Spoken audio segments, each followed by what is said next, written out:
Hello बच्चों, मैं हूं आशीष और आज की इस क्लास में देखेंगे क्लास 10th का थर्ड चैप्टर दो चरों वाले रैखिक समीकरण यानी कि pair of linear equation in two variable. तो चलिए बिना देरी के वीडियो को स्टार्ट करते हैं।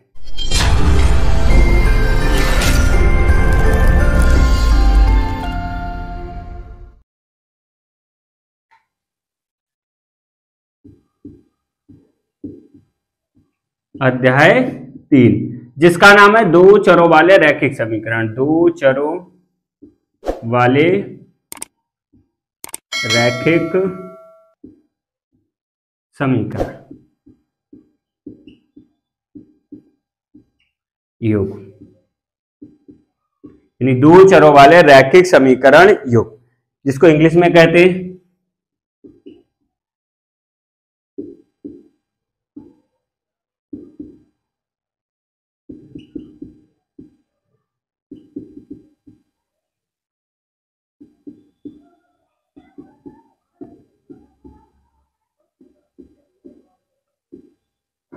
यानी pair of linear equation into variables. अब एक ही एक करके पहले अपने लोग समझेंगे। देखिए, दो सब जानते हैं, चर। चर किसे कहते हैं? एक होता है चर, दूसरा होता है अचर। चर होता है यानी कि अज्ञात राशि को क्या कहते हैं? चर, और ज्ञात राशि को अचर कहते हैं। अभी इसकी बात अभी हम बाद में करेंगे। इसके बाद में होता है रैखिक समीकरण। अब सबसे पहले तो एक एक चीज समझेंगे। सबसे पहले समीकरण की डेफिनेशन समझते हैं। समीकरण किसे कहते हैं? समीकरण यानी इक्वेशन। एक एक करके सबकी डेफिनेशन समझेंगे। समीकरण यानी वह कथन, या बोल सकते हैं ऐसा कथन जिसमें दो व्यंजक अथवा बहुपदों को समान घोषित किया जाता है, उसे क्या कहते हैं? समीकरण कहते हैं। एक बार देखते हैं। ऐसा कथन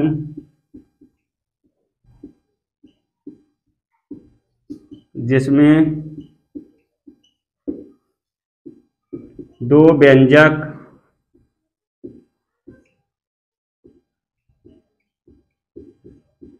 ऐसा कथन जिसमें दो व्यंजक अथवा बहुपदों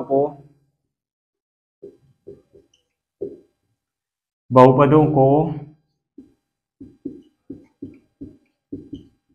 समान घोषित किया जाता है।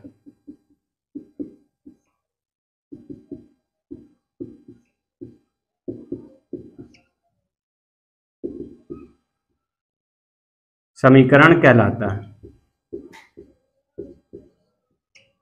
समीकरण कहलाता है। जैसे करके देखेंगे, जैसे अगर देखेंगे 3x + 4y = 0, ये मेरा क्या है? एक समीकरण। अगर हम यहां पर समान का चिन्ह यानी बराबर का चिन्ह लगाएं तो ये मेरा बनेगा बहुपद। तो क्या बनेगा? बहुपद। और अगर हम यहां पर बराबर का चिन्ह लगा देंगे तो क्या बन जाएगा? समीकरण। इतना ही फर्क होता है। आपका सेकंड चैप्टर जैसे कि है बहुपद, इस बार आपके सेकंड चैप्टर है नहीं आपके सिलेबस में, जो 30% डिलीट हुआ है उसमें बहुपद यानी कि सेकंड चैप्टर को हटा दिया गया है। तो बहुपद और दो चरों वाले रैखिक समीकरण में यानी बहुपद और समीकरण में इतना ही सा फर्क होता है कि उसमें क्या आ जाता है? बराबर आ जाता है। और जैसे ये हो जाएगा 2x + 5 = 0, यानी दोनों को क्या कर रहे हैं? हम समान घोषित कर रहे हैं, इसलिए क्या हो जाएगा? एक समीकरण हो जाएगा। इसको कर लीजिए। फिर अब अपने लोग देखेंगे, एक इसमें और देख लेते हैं। अब देखिए क्या आ गया? समीकरण की परिभाषा देख ली। अब देखेंगे अपने लोग रैखिक समीकरण। किसकी परिभाषा देखेंगे? रैखिक समीकरण की। रैखिक समीकरण, लीनियर इक्वेशन। लीनियर इक्वेशन एक ही एक की डेफिनेशन अच्छे से समझेंगे। आपको समीकरण की डेफिनेशन अच्छे से समझ में आ गई है। अब अपने लोग देखते हैं रैखिक समीकरण यानी ऐसा समीकरण जिसमें चर राशि की अधिकतम घात एक हो, उसे क्या कहते हैं हम? रैखिक समीकरण। यानी ये जिसमें रैखिक बहुपद हो, ऐसे भी बोल सकते हैं। यानी ऐसा समीकरण, ऐसा समीकरण जिसमें चर राशि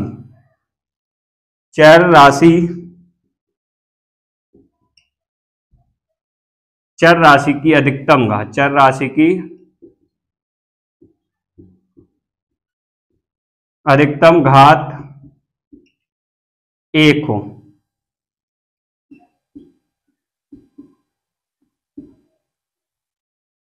उसे रैखिक समीकरण कहते हैं, उसे रैखिक समीकरण कहते हैं। जैसे करके अगर हम देखना चाहेंगे तो जैसे करके क्या होगा, इसमें एक और देखिए लिख लेंगे, ट्वाइस एक्स स्क्वायर प्लस का 5, ये कैसा हो जाएगा, घात 2 वाला, यानी कि द्विघात समीकरण। अगर देखेंगे तो कैसे हो जाएगा, 3x प्लस का 5y बराबर 0, ये भी कैसा है, एक रैखिक समीकरण है, क्योंकि x की भी अधिकतम घात कितनी है, 1 है, और y की भी अधिकतम घात कितनी है, 2, यानी हमारी घात कितनी रहनी चाहिए, अधिकतम घात 1 रहनी चाहिए। जैसे अगर हम देखें ट्वाइस x प्लस 4 बराबर y, अगर इसको भी देखें तो ये भी कैसा है, एक 2 चरों वाला रैखिक समीकरण है। अगर हम इसको देखें ax प्लस by बराबर 0, ये भी क्या है, मेरा एक रैखिक समीकरण है। तो इसको कर लीजिए, हमें लगता है कि आप अच्छे से अपने लोगों ने समीकरण की परिभाषा समझ ली और रैखिक समीकरण की परिभाषा अच्छे से समझ ली। इसके बाद और आगे देखते हैं, पहले इसको कर लीजिए, अच्छे से उतार लीजिए।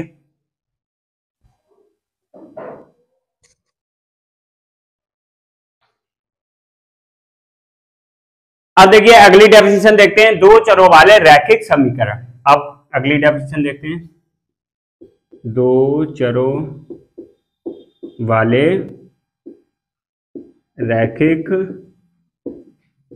समीकरण, यानी कि सिंपल क्या हो जाएगी, लीनियर इक्वेशन इन 2 वेरिएबल्स।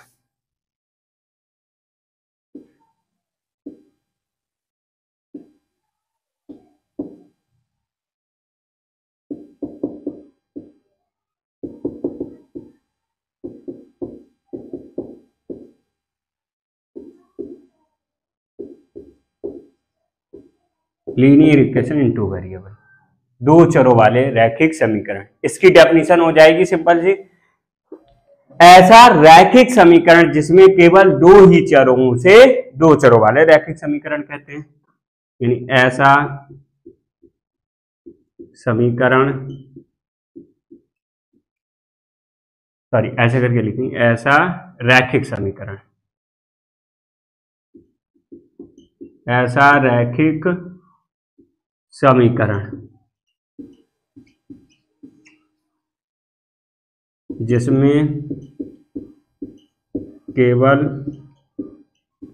2 ही चर हों, 2 ही चर हों, 2 ही चर हों, कॉमा, उसे 2 चर वाले रैखिक समीकरण कहते हैं। 2 चर वाले रैखिक समीकरण कहते हैं, 2 चरों वाले रैखिक समीकरण कहते हैं। इसकी एक और डेफिनेशन देखना चाहेंगे, एक और हम डेफिनेशन दिखा सकते हैं। 2 चर होना चाहिए, जैसे करके अगर लिखना चाहो तो जैसे करके भी लिख सकते हो, और वो भी कैसा होना चाहिए, 2 चरों वाला रैखिक समीकरण। अगर हम देखें 3x प्लस का 5y बराबर 0, या फिर हो जाएगा 3x प्लस का 8y बराबर 9, ऐसे कैसे हो जाएंगे, ऐसे समीकरण क्या कहलाएंगे, 2 चरों वाले रैखिक समीकरण कहलाएंगे। अब इसको अथवा करके एक और डेफिनेशन देख लेते हैं, बीच में अथवा करके डालेंगे। इसकी डेफिनेशन क्या हो जाएगी, यानी कि वह समीकरण जो 2 चर, ये लिख देंगे, वह समीकरण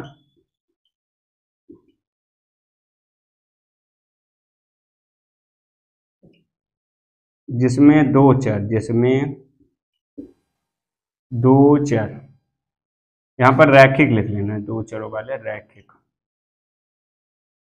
वह रैखिक समीकरण जिसमें 2 चर x और y। देखिए यहां पर हमने बोला x और y, हो सकता है z भी हो, z और x हो, कुछ भी हो, p और q हो, कुछ भी हो सकते हैं। x और y में a x plus b y plus c बराबर 0, या फिर ऐसे करके हो सकता है, कैसे, ए एक्स प्लस बी वाई बराबर ए एक्स प्लस बी वाई बराबर डी, जहां ए कॉमा बी कॉमा सी तथा डी अचर वास्तविक संख्याएं हैं। कैसी हैं? अचर वास्तविक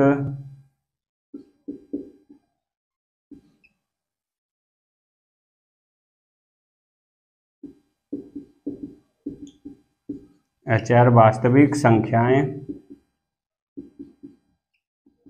हैं, अचर वास्तविक संख्याएं हैं तथा a not equal to 0 comma b not equal to 0। देखिए ए और बी कैसे होने चाहिए? 0 नहीं होना चाहिए, तभी दो चरों में कहलाएगा कॉमा, ठीक है, का हो, कॉमा दो चरों वाला रैखिक समीकरण कहलाता है, कॉमा दो चर वाले रैखिक समीकरण कहलाता है। ठीक है, इसको इतना कर लीजिए, फिर अपने लोग आगे बढ़ते हैं। इसको कर लीजिए, अच्छे से उतार लीजिए कॉपी पर। अब देखिए, देखते हैं दो चरों वाले रैखिक समीकरण युग्म के हल। दो चरों वाले रैखिक समीकरण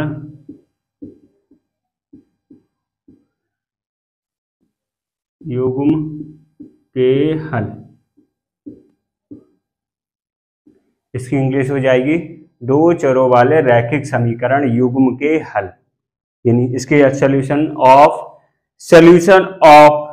इसकी डेफिनेशन इंग्लिश हो जाएगी solution of pair of linear equation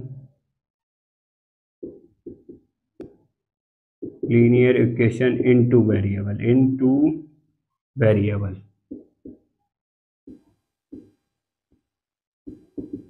अब देखिए इसकी डेफिनेशन देखते हैं, इसको करते हैं। देखिए, माना, नीचे से देखते हैं,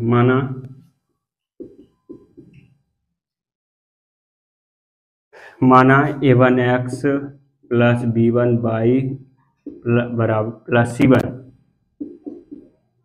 बराबर 0 तथा a2x plus b2y plus c2 बराबर 0 दो चर वाले रैखिक समीकरण हैं। दो चरों वाले रैखिक समीकरण हैं, रैखिक समीकरण हैं जिनके हल निम्न प्रकार हैं, जिनके हल यानी सॉल्यूशन निम्न प्रकार हैं। ठीक है, पहला देखते हैं। देखिए, सबसे पहली कंडीशन देखेंगे, यदि a1/a2 not equal to b1/b2, a1/a2 not equal to b1/b2 हो, तब क्या होता है अपना, तो रेखाएं एक बिंदु पर प्रतिच्छेद करती हैं, एक बिंदु पर प्रतिच्छेद करती हैं तथा समीकरण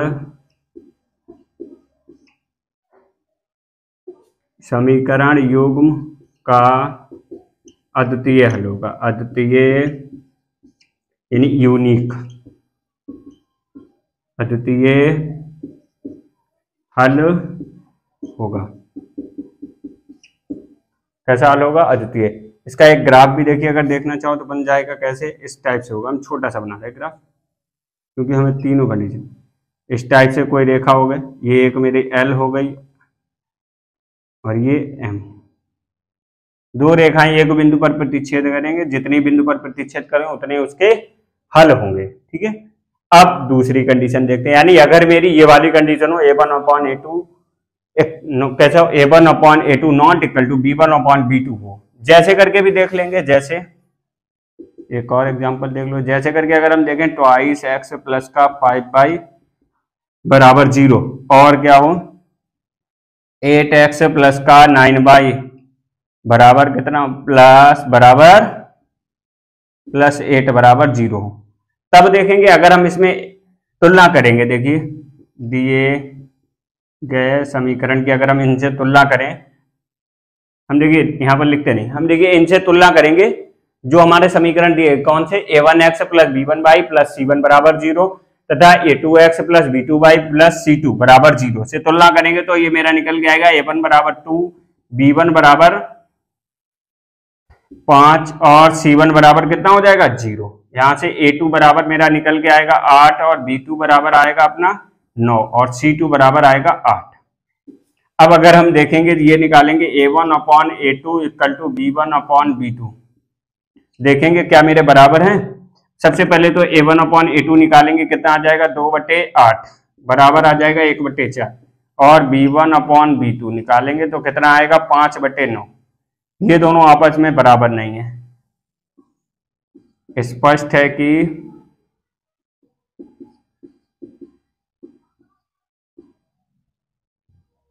a1/a2 not equal to b1/b2।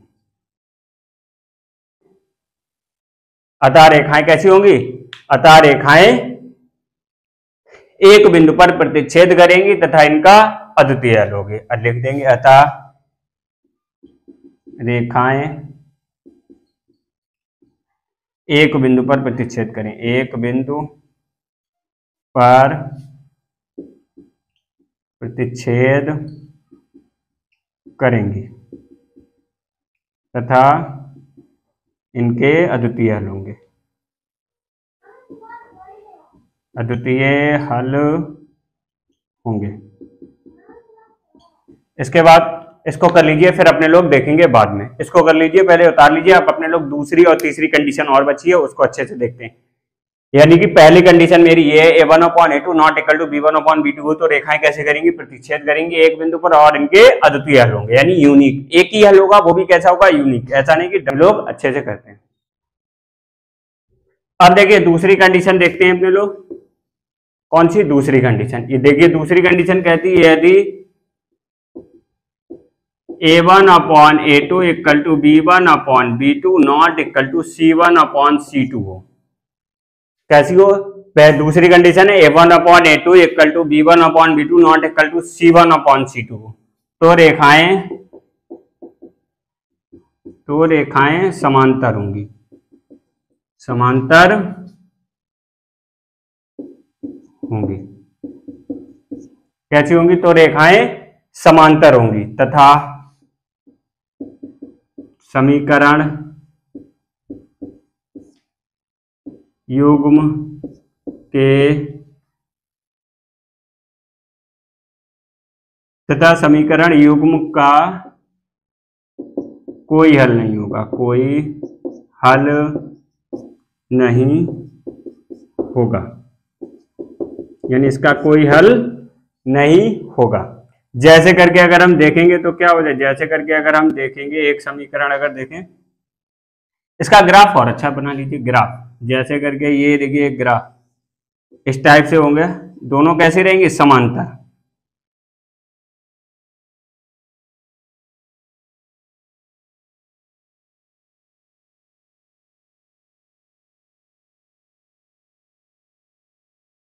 देखिए समांतर रेखाओं की डेफिनेशन सिंपल सी हो जाएगी, क्या हो जाएगी, समांतर रेखाएं वे रेखाएं होती हैं जिनके बीच की दूरी सभी जगह कैसी होती है, बराबर होती है। जैसे सिंपल सा एग्जांपल है अपना, लाइक ट्रेन की दो पटरियां कैसी हमेशा समांतर रहती हैं, हर जगह दोनों के बीच की दूरी कैसी रहती है, समान रहती है। जैसे करके अगर देखना चाहें तो जैसे करके एग्जांपल लिख लीजिए, जैसे अगर लिखें 2x प्लस का 5y बराबर 8 और ये लिखेंगे 4y प्लस का 10y बराबर का 9।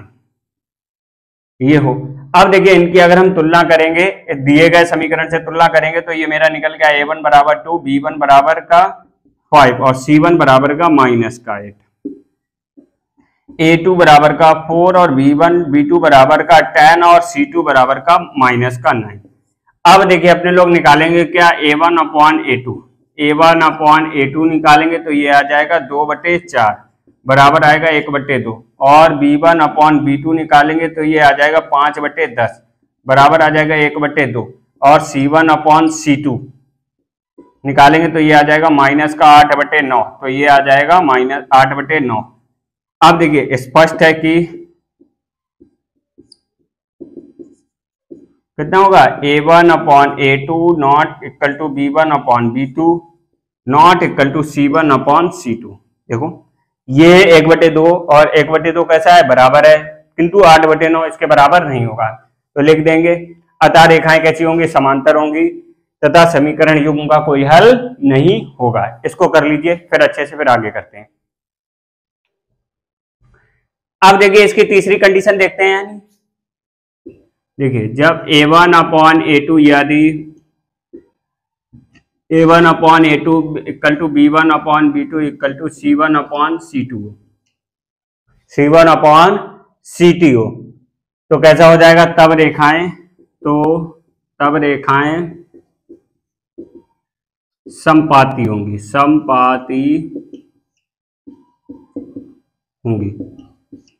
तथा समीकरण युग्म के अनेक हल होंगे। कितने हल होंगे, अनेक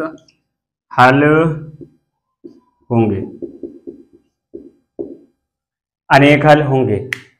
ठीक, इसका ग्राफ अगर देखना चाहेंगे तो इसका ग्राफ कैसा हो जाएगा, इस टाइप से मिलेगा आपको। एक ये रही आपकी रेखा, ठीक है, और इसी के ऊपर ही एक रेखा और, मान लो ये वाली एक रेखा, इसी के ऊपर एक रेखा और। अब देखिए जहां जहां बिंदु मिल रही, बहुत अनंत जगह पर मिल रही तो इसके कितने हो जाएंगे, अनंत हल हो जाएंगे, यानी अनेक हल हो जाएंगे। अगर हम देखना चाहें जैसे करके एग्जांपल अगर देखना चाहें तो इसका हो जाएगा कितना, 2x प्लस का 4y प्लस का 8 बराबर 0 तो ये हो जाएगा कितना, 4x प्लस का 8y प्लस का 16 बराबर 0। इस टाइप से अगर मेरे समीकरण होंगे तो इनका कितना हल होंगे, अनेक हल होंगे। जैसे अगर हम तुलना करें दिए गए समीकरण से तो कितना हो जाएगा, a1 बराबर 2, b1 बराबर 4 और c1 बराबर 8 और a2 बराबर कितना हो जाएगा 4, a2 बराबर कितना होगा 4 और b2 बराबर 8 और c2 बराबर 16। इसके बाद अब हम निकालेंगे a1 अपॉन a2 कितना आ जाएगा 2/4 बराबर 1/2, b1 अपॉन b2 निकालेंगे तो ये आ जाएगा कितना 4/8 बराबर 1/2, c1/c2 निकालेंगे कितना आ जाएगा 8/16 बराबर 1/2। कितना आ जाएगा, स्पष्ट है कि ये हो जाएगा a1 अपॉन a2 बराबर b1 अपॉन b2 बराबर c1 अपॉन c2। ठीक है, अतः दिए गए रेखाएं कैसी होंगी, समपाती होंगी तथा रैखिक समीकरण युग्म के अनेक हल होंगे। इस टाइप से आपसे पूछा जाता है कि रैखिक समीकरण के अनेक हल होंगे या कितने, वो इनके हल कैसे होंगे।